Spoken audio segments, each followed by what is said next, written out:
Merhaba arkadaşlar, kanalıma hoş geldiniz. Bugün şöyle güzel bir bebe yünüm var. Bununla harika bir model başlayacağız.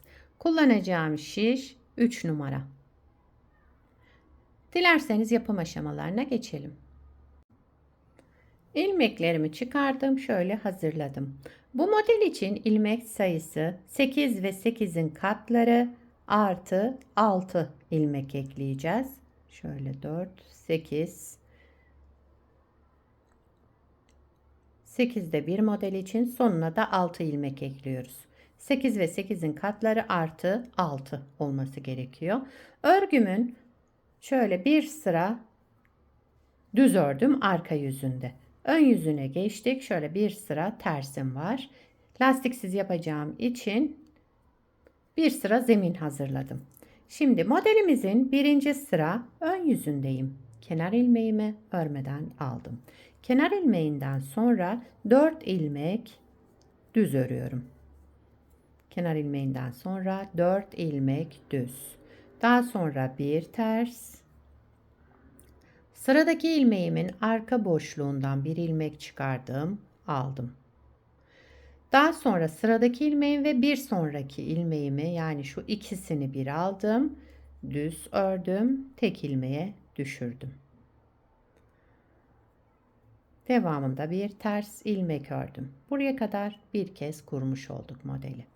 Şimdi tekrar ediyoruz. Bir düz, 2, 3, yani toplamda 4 düz ilmek ördüm.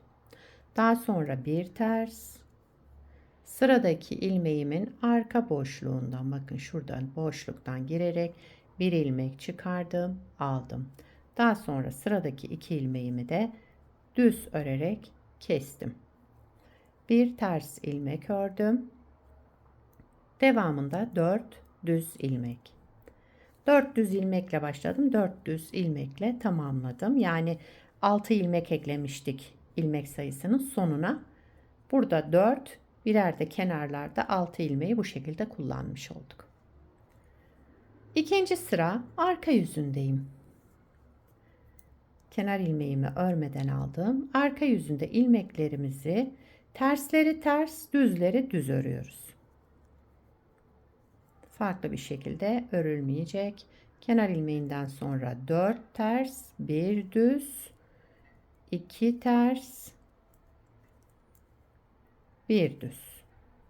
Böyle devam edeceğiz.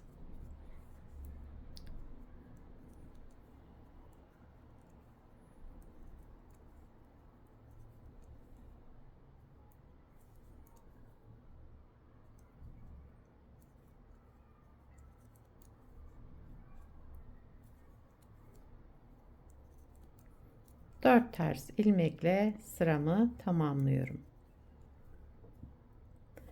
Kenar ilmeğimi de düz olarak ördüm.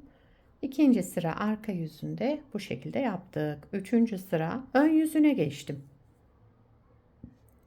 Yine aynı şekilde yapıyoruz. Birinci sırada ne yaptıysak aynısını. Üçüncü sıra ön yüzünde kenar ilmeğimi örmeden aldım. 4 düz ilmek ördüm. Düzlerimi yine düz olarak ördüm. Geldim buradaki 4 ilmeğimize. Birincisi zaten ters, ters olarak ördüm. Şu iki düzün arasından bir ilmek çıkardım, aldım bunu örmeden. Sıradaki ilmeğim ve bir sonraki ilmeği de ikisini bir alarak kestim, tek ilmeğe düşürdüm. Bir ters ilmek, devamında 4 düz ilmek.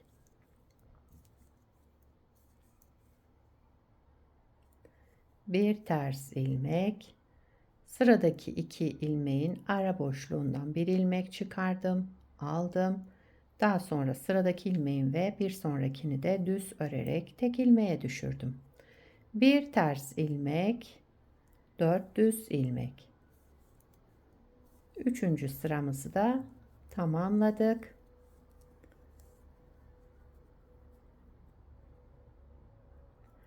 Dördüncü sıra arka yüzündeyim. Kenar ilmeğimi örmeden aldım. Yine ilmeklerimizi tersleri ters, düzleri düz örerek devam ediyoruz.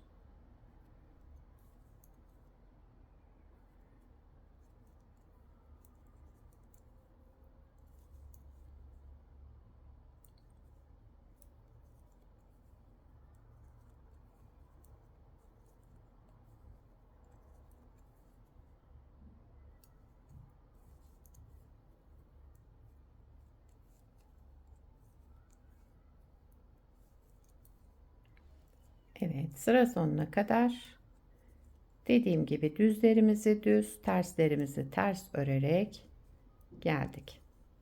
Kenar ilmeğimi de düz olarak ördüm.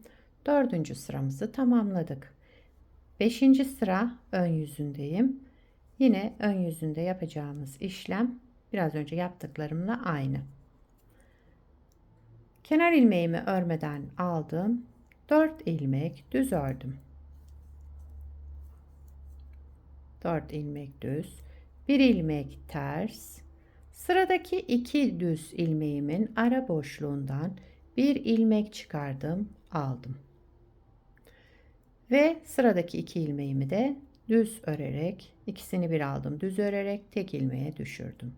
Bir ters ilmek, ters olan ilmeğimi yine ters ördüm. Daha sonra 4 düz.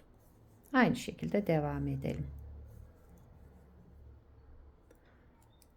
Bir ters, sıradaki ilmeğimin arka boşluğundan bir ilmek çıkardım, aldım ve sıradaki 2 ilmeğimi de düz örerek kestim. Bir ters, 4 düz.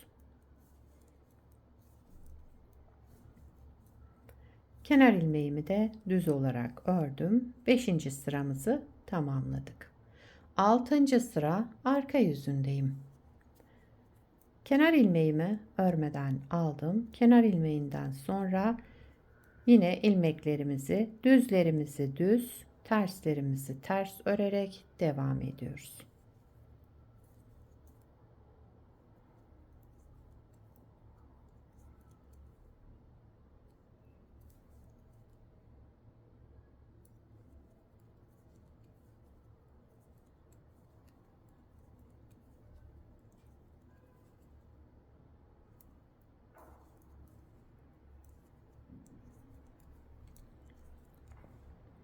Evet, sıra sonuna kadar devam ediyorum. Son 4 ters ilmeğimi ördüm.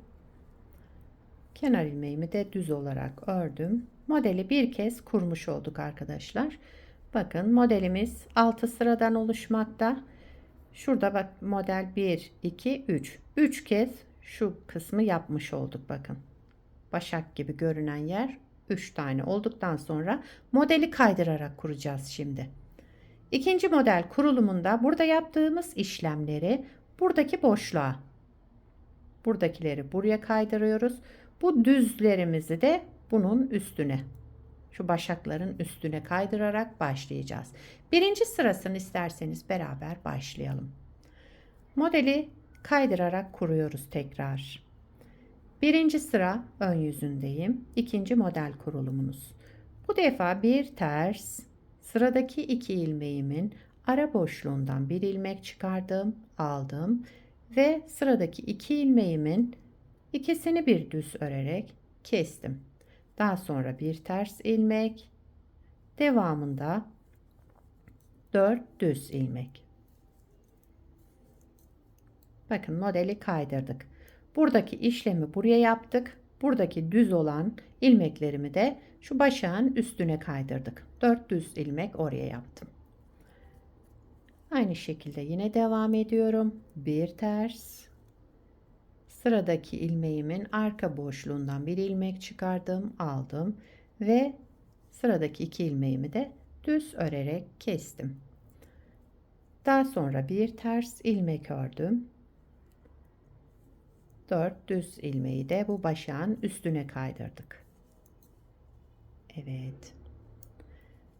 Burada yine bir ters, sıradaki ilmeğimin arka boşluğundan bir ilmek çıkardım, aldım ve bu 2 ilmeğimi düz örerek kestim. Bir ters ilmek ördüm. Kenar ilmeğimi düz ördüm. Modeli ikinci kez kurarken kaydırdık. Bu şekilde kurduk arkadaşlar. Model böyle devam edecek. Şurada yaptığımız işlemin aynısı ama kaydırarak yapmış olduk. Bu parçayı da daha önce yaptım. Bakın.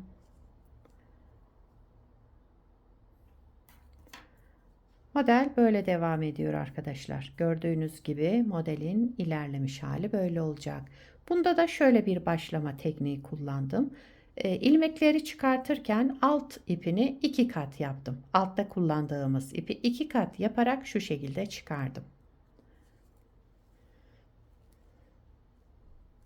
Model böyle bakın. İkinci model kurulumunu şöyle kaydırarak ondan sonra üçüncü model kurulumunda şurada birinci sırada ne yaptıysak. Aynı şekilde yaparak şöyle güzel bir görüntü elde edeceğiz. Modelin arka yüzü de şu şekilde. İsterseniz bu şekilde başlayıp lastiksiz kullanabilirsiniz. Ama istediğiniz lastiğin üzerine de kurabilirsiniz bu modeli. Bu modeli yetişkin örgülerinde, çocuk örgülerinde hepsinde kullanabilirsiniz. Gayet güzel, kullanışlı, yapımı kolay ve gösterişli modellerden. Yelek yapabilirsiniz, hırka yapabilirsiniz, süveter, bebek battaniyesinde, çanta yapımında, dekorasyon eşyalarınızda, yani hepsinde kullanabileceğiniz güzel bir model. Sizler de nelerde kullanacaksınız? Onları yorumlarda belirtirseniz sevinirim arkadaşlar. Beni buraya kadar izlediyseniz bir beğeni yapmayı, yorum yapmayı, beni desteklemeyi unutmayın. Şimdiden hepinize teşekkürler. Yapacak olanlara kolay gelsin. Bir sonraki videoda görüşmek üzere. Hoşça kalın.